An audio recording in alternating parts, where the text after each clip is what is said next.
দেশ ছাড়া হয়েছি, আমি তাদের কাছে ক্ষমা চেয়ে নিচ্ছি। বিদেশ থেকে লাইভে হাত জোর করে দেশবাসীর কাছে ক্ষমা চাইলেন শামীম ওসমান, সাথে দলও পাল্টালেন শামীম ওসমান। ক্ষমা চেয়ে কি বলল শামীম ওসমান, জানতে সম্পূর্ণ ভিডিও দেখুন।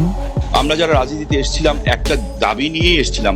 তো অ্যাকচুয়ালি বিষয়টা হচ্ছে যে রক্ষক যদি ভক্ষক হয় তখন কিছু করার থাকে না। তো 20-25 দিন ধরে আমার উপরে আমি কিন্তু সেই ধরনের। গত 5 আগস্ট শেখ হাসিনা সরকারের পতনের পর থেকে আওয়ামী লীগ নেতাদের অবস্থা শোচনীয়। এর মধ্যে শামীম ওসমান শেখ হাসিনার পতনের কয়েকদিন আগেই পরিবার নিয়ে দেশ ছাড়েন।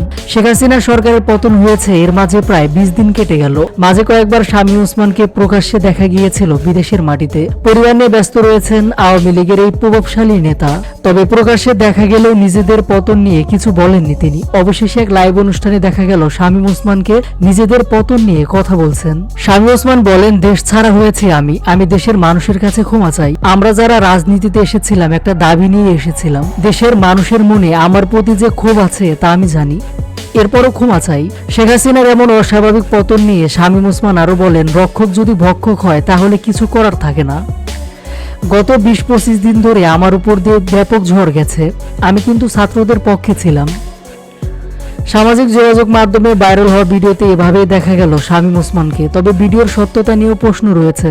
এদিকে সোশ্যাল মিডিয়ায় শামীম ওসমানের একটি ভয়ঙ্কর ভিডিও নিয়ে তোলপাড় সৃষ্টি হয়েছে।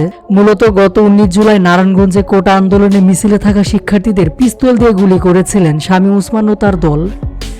যে ভিডিও রীতিমতো সোশ্যাল মিডিয়ায় ছড়িয়ে পড়লে সমালোচনার ঝড় ওঠে। নারায়ণগঞ্জ 4 আসনের সংসদ সদস্য শামীম ওসমান আওয়ামী লীগ সরকারের পৃষ্ঠপোষকতায় ছিলেন দলটির শীর্ষ নেতাদের একজন। এবার শেখ হাসিনা সরকারের পতনের পর একে একে বেরিয়ে আসছে তার দীর্ঘদিনের নানা অপকর্ম।